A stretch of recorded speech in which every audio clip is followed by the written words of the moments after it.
You. What up? All right. We got another one from MrBallen.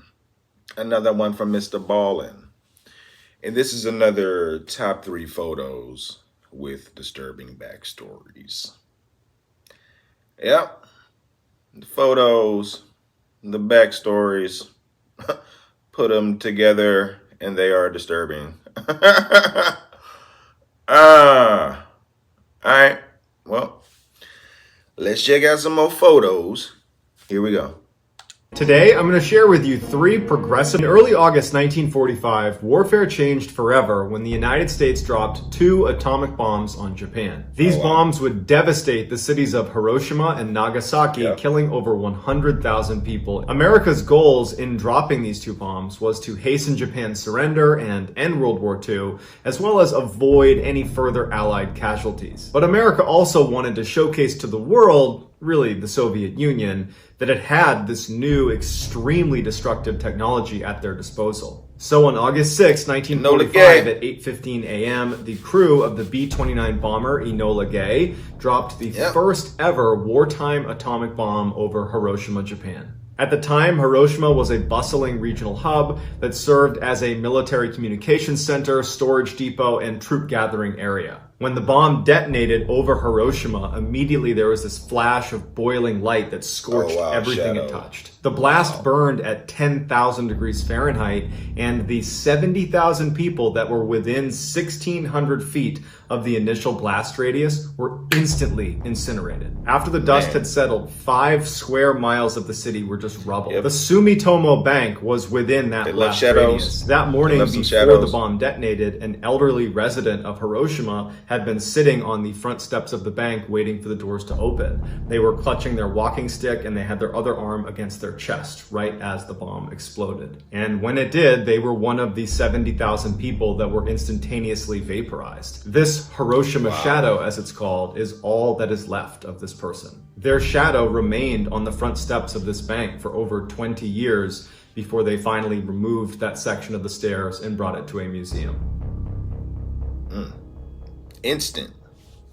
In 2008, famous inventor Peter Madsen, along with a former NASA contractor, began what they called the ultimate DIY project in Copenhagen, Denmark. Their plan was to build a rocket ship from scratch and then fly it into space. This project made Madsen and his partner kind of like anti-establishment celebrities in Denmark. But by 2014, they still hadn't completed their rocket ship, and in fact, their efforts were stalled because Madsen and his partner had had this really public, nasty falling out, and Madsen had actually left the project and moved literally across the street and set up his own rocket building project with a separate team. 3 years later, in 2017, a freelance journalist named Kim Val, who was staying in Copenhagen with her boyfriend at the time, heard about the rival rocket ship makers and wanted to do a story about them. In the 4 years Kim had been a freelance reporter, she had traveled to places like Haiti to write about practitioners of voodoo, to Sri Lanka to document the tourism that goes on their former battlefields from their long civil war, and to Cuba to follow the underground network of people bringing TV and internet culture to the people. Kim was fascinated with what she called the undercurrents of rebellion, and here was just such a story literally down the road from where she was staying. She desperately wanted an interview with Madsen, but he was proving to be very difficult to get in touch with, and as months went on and still no luck, she was starting to lose hope that she would ever get to do this story. But on August 10th, 2017, the day before she and her boyfriend were planning to leave Denmark, she got a text message from Madsen saying that not only would he do the interview, but he would do it that night while riding on his homemade submarine. Prior to being known for his rocket building escapades, it was this homemade submarine that really put him on the map of famous inventors. Kim immediately said yes, this is exactly what she was hoping for, and then some. The idea that she got to write from the submarine would only add to the story. Before she left, she asked her boyfriend if he wanted to come along, and he would say that he was really close to wanting to go, but their friends had thrown them this big going away party because they were going to leave the next day. And since Kim was already not going to be there, he told her he would stay with all their friends to make sure they weren't too upset. I don't trust that submarine. Go have a good time, and that he would see her in a few hours when she got back. Kim leaves their apartment and heads down to the dock to meet Madsen. She and Madsen would get on the homemade submarine at 7 p.m., but before going underneath the water, Madsen thought it'd be funny to drive past their apartment so Kim could wave to her boyfriend and all of her friends that were at this party. And so they drive past the apartment. Kim waves to her boyfriend and all the people at their going away party. Her boyfriend would take a couple pictures of her, and then Kim would go back down into the submarine. Madsen would follow her, close the hatch behind them, and disappear into the ocean. Later that night, when Kim still hadn't returned, Kim's boyfriend started to get worried that something could be wrong. They did have a flight very early the next morning, and so it seemed odd that they wouldn't be back by now. And so he took his bike and he went down to the dock and he just waited for them. And by 1:45 in the morning and still no sign of them, he decides to call the police. Police launch a search, and all night they're looking and they can't find the submarine. They can't get in touch with can't find a big submarine. The next morning, the submarine was spotted near a lighthouse, and one of the boats that was out looking for them saw Madsen climb out of the hatch right as the submarine actually sank into the water. So Madsen's now swimming in the ocean and the submarine's gone under and there's no sign of Kim. The boat goes over and picks up Madsen, brings him to shore. Madsen would tell police that he started to notice some ballast issues with the submarine and he thought it might cause it to sink. And so he took Kim to the surface and dropped her off at a nearby island. He went back down into the submarine to try to fix the issue. He said he couldn't do it and he was only able to barely escape before the submarine ultimately sank. And if you just go over to that island right over there, you're bound to find Kim. But Kim was never on that island. This is the picture of Kim waving goodbye to her boyfriend and to the goodbye party. Right after this picture was taken, Kim and Madsen would go down into the submarine.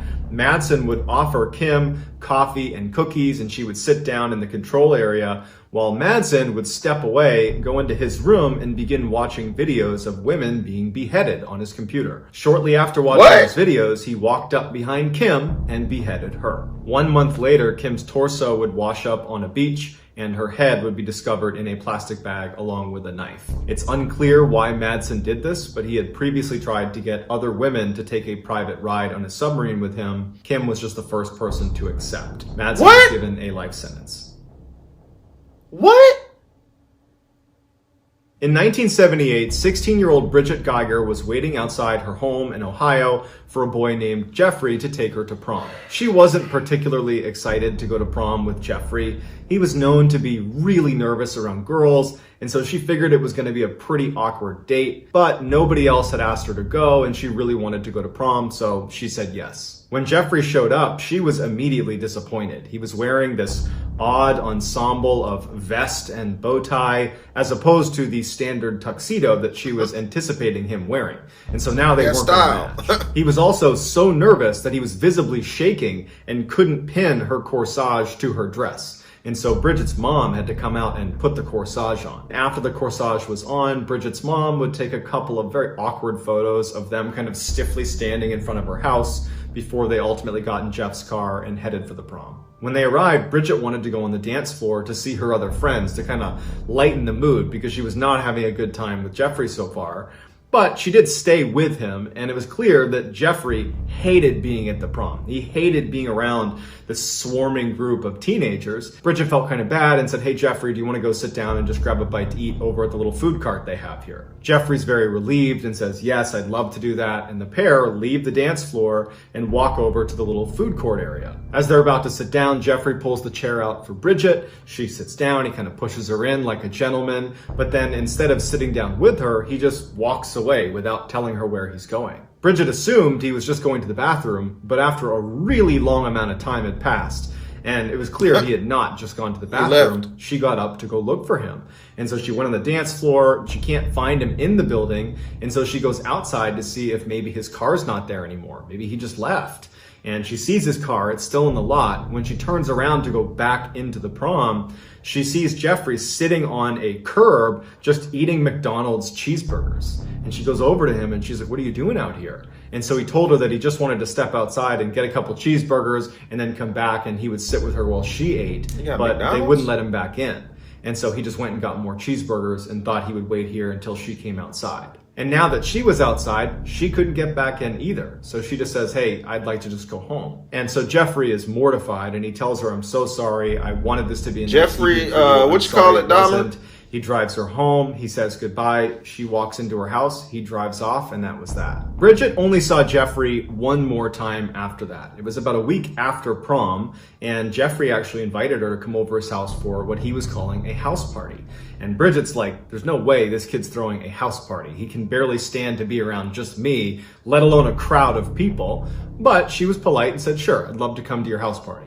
She gets there and there's no food, there's no music, there's like 3 people there. And as soon as she walks in, all Jeffrey wanted to do was have a seance and communicate with the devil. She was ain't no house party. Immediately creeped out by Jeffrey's behavior that after only a couple of minutes, she just turned around and left his house party and did not see him. Couple of seconds. Well, until 13 years later when she would read about him in the newspaper. 13 years later, on July 22nd, 1991, Milwaukee, Wisconsin police spot a man named Tracy Edwards running down the road in handcuffs. They run over to him and they say, what's going on? And he says that a man was holding him hostage in his apartment, that he threatened to kill me. I was able to overpower him and escape, and here I am. The police go to this apartment that he apparently escaped from and they knock on the door. The door opens and the police are confronted by this tall man who introduces himself as Jeffrey. He tells police this is all a big misunderstanding and that Tracy Edwards is a friend of his and I don't know what's gotten into him. And the police were actually close to believing him. They would even say he was really convincing. But as they're talking to him, one of the officers kind of looks behind Jeffrey into his apartment and he sees on the coffee table what are clearly pictures of dismembered body parts. And so they arrest Jeffrey, and when his apartment was fully searched, a house of horrors is revealed. In addition to photos of body parts, the apartment itself was littered with human remains. There were several human heads in the freezer and the refrigerator, and in his bedroom was a 57-gallon drum containing more dead bodies that were decomposing in chemicals. There was also evidence that suggested Jeffrey was eating these people. Now, Jeffrey lived in a crowded apartment complex, and so other neighbors had complained about this awful smell. Yeah, we've seen the show, the Netflix show. But he had been able to explain it away and convince everybody that it was just some bad meat. However, the most horrifying revelation about how Jeffrey was able to conceal these horrible crimes he was committing in the middle of a city apartment would come a few days later. Apparently, 2 months before Tracy Edwards had run out of Jeffrey's apartment in handcuffs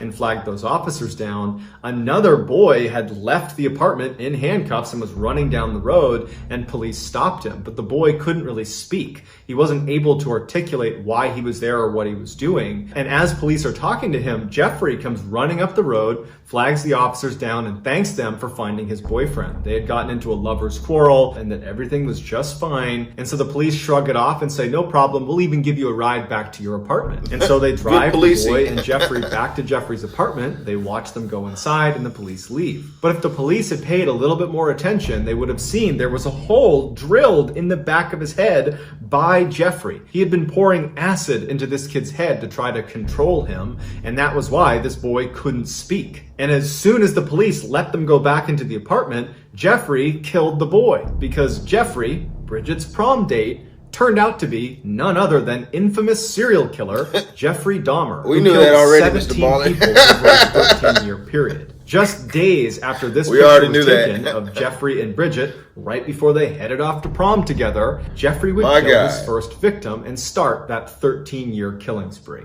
Dahmer was ultimately given a life sentence, but was killed by another inmate. So that's going to do it, guys. Let me know what you thought of these 3 stories in the comments, and I will pin the best comment at the top. Yep, Jeffrey Dahmer. Yeah, we've seen that Netflix show. Oh, man. My goodness. You got multiple heads in the freezer, in the refrigerator. These people. And he evil. Like the girl that, I call it the girl that got away, said that she was invited to a party. It wasn't a party, it was like a seance. He was worshiping the devil. Like, that's, yeah, evil. Man. Jeffrey Dahmer. Eating people. Doing it all.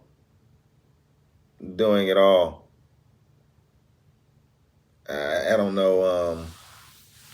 We just checked out we just saw another serial killer that had killed multiple people in his apartment too, but he was stuffing them down the drain, and they was getting stuck in the drain. I think the story was called Kentucky Fried Chicken. We just checked that one out, but he wasn't eating the people. I think that's the one thing that I was like, okay, at least he wasn't eating people. He was doing other crazy things. He had the Kentucky Fried Chicken story had dude a body just posted up by the bed, but at least he wasn't eating people like Dahmer. Man, I guess Dahmer was you're trying to mind control them by drilling a hole in the head and pouring acid in. Ah, man, you're doing some weird Frankenstein experiments. My goodness, man. Yeah, we've seen the show. We've all seen the Dahmer show. I think his neighbor didn't he offer his neighbor like a sandwich, or in the show he offered his neighbor like a sandwich or something. It's like eat the sandwich. Was it a sandwich? I think it was a sandwich. And she's like, I don't want the sandwich. He's like, eat the sandwich. I made you a sandwich. I made you a human ground beef sandwich. And then the second story, I don't know. That's that took a drastic left turn for me. Because I'm thinking it's something like the submarine. You know what I'm saying? Like something's gonna happen with the submarine. It's a homemade submarine. I'm thinking it's gonna somehow it's gonna get a leak and fill they're gonna drown or something. That's what I'm thinking. This dude is a serial killer, or he's a. I guess she was his first victim, but that's what he wanted to do. He attempted to do that multiple times, and he probably, if he would have got away with that one, he probably would have done it multiple times. He probably would have kept doing it. So he was about to be a serial killer, a famous inventor turned serial killer. Or was he did he want to be a serial killer before he wanted to be an inventor? Man, that's crazy. And how do you do that? Like, first of all, she's reporting on she's doing a story on you. You know what I'm saying? People know where she is.